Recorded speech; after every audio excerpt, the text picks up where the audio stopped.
Fairytale is back, and we actually start off not where we left off, but with Brandish, who is just wandering around a city, apparently completely broke. A couple guys from a wizard magazine show up. It's not Sorcerer Weekly, it's Sorcerer Monthly, which I guess is a reference to the fact that this manga went from being a weekly thing to the 100 Years Quest being a bi-weekly thing. But yeah, they see Brandish, they know she's a wizard, and they would like to take pictures of her for their magazine. And she's broke, so she goes for it. She does some modeling, just a few poses. They then ask if they can do more risque shots of her, because she wears a bathing suit, so obviously she's okay with her body. No, she's not okay with this. She's about to kill them. That is until she transforms into Lucy. And of course, Brandish has to fuck with Lucy. And so she agrees to do the more risque photos. That's when we actually go back to the fight with Gray and Lucy. And Gray in Natsu's body is telling her, attack, use Brandish's magic, she's super powerful. But Lucy's response is, I use items, Brandish manipulates matter, we don't have the same magic type, I can't do anything. Gray realizes they're in a bind, and he decides, okay, fine, I'll just fight as Natsu. He uses his fire, lights his hand on fire, and then freaks out because it's burning him. But then comments, wait, that doesn't make sense, I am Natsu's body, there's no way I can feel pain from fire. Natsu can eat fire. That doesn't make sense. Which, no, it doesn't. It's all in his head. But then that slip, of course, gives the other guys an advantage, where they decide to combine their alchemy, where they make a smokescreen, and then make giant scythes out of iron and just start fucking going ham. Lucy then tries to summon Taurus, but then realizes that she doesn't have her keys on her, so she's basically screwed and starts freaking out. Gray then says, why not just use her magic? Think about it.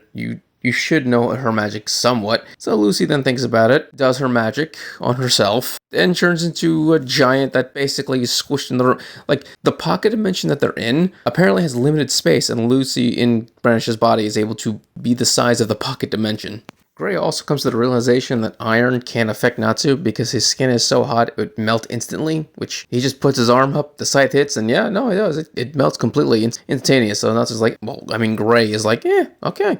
So I have all of his abilities. I can definitely do this. So once all the fog is cleared because Brandish got giant, he then decides to combine his fighting style with Natsu's magic, and he creates Fire Dragon Maker magic, where he makes a fire hammer. So the three get roasted for a second, and this opens up a chance for Lucy to fight as well. Gray points this out, but Lucy's like, I can't control her magic, I don't know what to do. And Gray points out, you're a giant, just punch them, because you're a giant. I don't know why Lucy wasn't thinking about this first. Like, she was the one who did it, even though she accidentally made herself bigger. The point is, as soon as you do that, the first thought that should come to your mind should be, I'm a giant, I can punch really hard now. But for some reason, Lucy was still lost in La La Land. I don't know. But yeah, she comes to her senses when Gray points this out, and she just fucking flattens the three of them in one shot. I mean, this proves without a doubt that Zeref knew what he was doing when he picked his 12 elite guard, because fuck, Brandish is strong. So we pop back over to Natsu's fight with Athena 2, and he tries to do Ice Dragon Roar attack. Now, this would work the same way that Gray was able to do his fighting style with Natsu's magic, but the issue is, a Dragon's Roar is a specifically to Dragon Slayer magic. Since this isn't Dragon Slayer magic, this is just Ice Make magic, he can't do a roar, and so he just spits out ice. So Natsu can't actually do any of his Fire Dragon techniques with ice, because that's specifically to a brand of magic, Dragon Slayer. So he decides to encode his entire hand in ice, and then just punch. Yeah, since he couldn't actually do Dragon Slayer magic techniques, he just artificially made them by just cheating, I guess. He just froze his hand and then punched really hard.